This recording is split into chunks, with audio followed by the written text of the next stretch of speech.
중증 지적 장애인들이 함께 생활하는 울산의 한 대표 재활원에서 지속적인 폭행이 있었던 것으로 드러났습니다. 180명이 넘는 중증 지적장애인들이 생활하는 울산의 한 재활원. 이곳의 한 지적장애인이 지난해 11월 늑골 골절 진단을 받았습니다. 가해자로 지목된 건 입소자들을 돕기 위해 고용된 담당 생활지도원이었습니다. 이 사건을 계기로 시작된 전수조사 결과는 충격적이었습니다. 지금까지 확인된 피해자만 29명. 폭력을 휘두른 생활지도원도 한두 명이 아니었습니다. 전문적인 돌봄이 어려운 가정보다 나을 것이라고 믿고 있던 가족들은 참담한 심정으로 하루하루를 보내고 있습니다. 폭행에 가담한 정황이 확인된 건 전체 생활지도원의 4명 가운데 1명꼴인 20명. 이들은 손과 발은 물론 전화기, 키보드 등 물건들을 손에 잡히는 대로 들어 때리기도 했습니다. 직접 때리는 것도 모자라 지적 장애인들이 서로를 폭행하도록 지시한 정황도 나왔습니다. 재활원 측은 폭행을 주도한 생활지도원 3명을 해고하고 수사에 협조하고 있다고 밝혔습니다.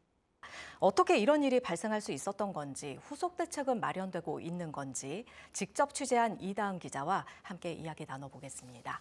네, 이 사건이 발생한 재활원이 울산에서 좀 잘 알려진 곳이라고요? 네, 맞습니다. 해당 재활원은 중증 지적장애인 180여 명이 함께 생활하는 곳인데요. 아무래도 가정에서 홀로 돌봄이 쉽지 않다 보니까 이곳에서 전문가의 도움을 받으며 먹기도 자기도 하는 곳입니다. 울산에서는 가장 규모도 크고 언론에도 노출이 많이 되는 대표적인 재활시설이기도 합니다. 대체 어떤 일이 있었던 거죠? 네, 일단 이 재활원에서는 180명이 넘는 중증 지적장애인들이 생활하고 있는데요. 곁에서 생활을 도와야 하는 생활지도원들이 오히려 폭력을 가해온 사실이 드러났습니다.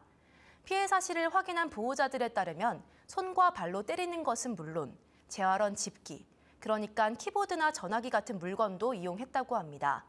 직접 관리 책임이 있는 재활원은 물론 관할 지자체도 손을 놓고 있었다는 비판이 제기되고 있습니다. 장애인들을 곁에서 돌봐야 할 생활지도원들이 오히려 폭력을 저질러온 사실이 드러난 재활원. 지난해 11월 한 지적장애인이 골절이라는 큰 부상을 당하며 이런 사실이 겨우 알려졌습니다. 장기간 범행이 반복돼 왔지만 재활원 측은 전혀 몰랐다는 말만 되풀이하고 있습니다. 애로사항에 대한 면담을 하거나 CCTV를 조금만 살펴봤어도 알 수 있었지만 의사표현이 쉽지 않은 지적장애인을 보호하면서도 사실상 손을 놓고 있었던 겁니다. 지적장애인이 180명 넘게 생활하는 이 재활원에 지원되는 예산은 매년 70억 원. 하지만 관할 기관들도 예산만 지원했을 뿐 정작 장애인들의 인권에는 큰 관심이 없었습니다. 1년에 2번 점검을 하면서 제 기억에는 고충 처리하면 접수되거나 이런 내용이 없다 보니까 폭행에 노출된 채 방치되어 왔던 장애인들의 고통은 현재 진행형입니다.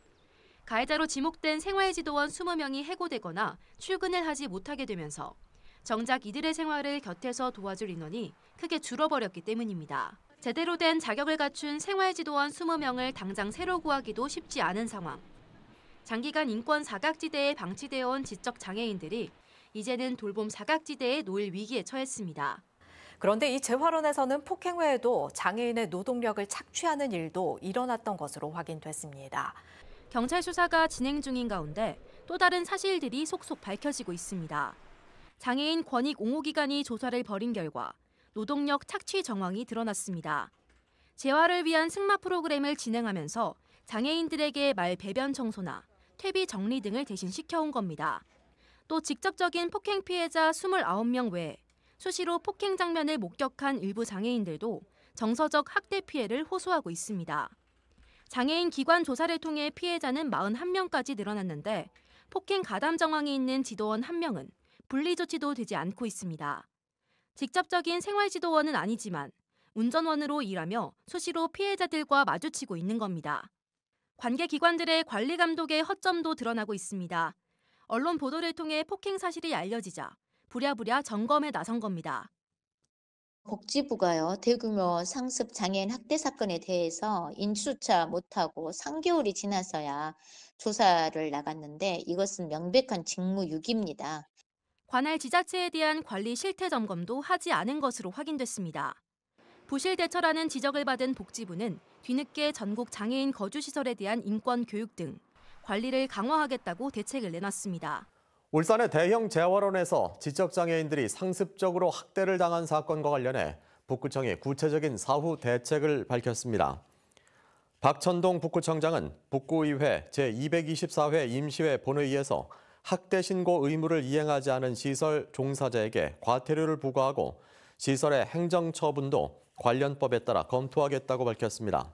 또 돌봄 공백을 최소화하기 위해 생활지도원 채용 기준을 보육교사, 장애인 재활 상담사까지 가능하도록 한시적으로 완화했다고 밝혔습니다.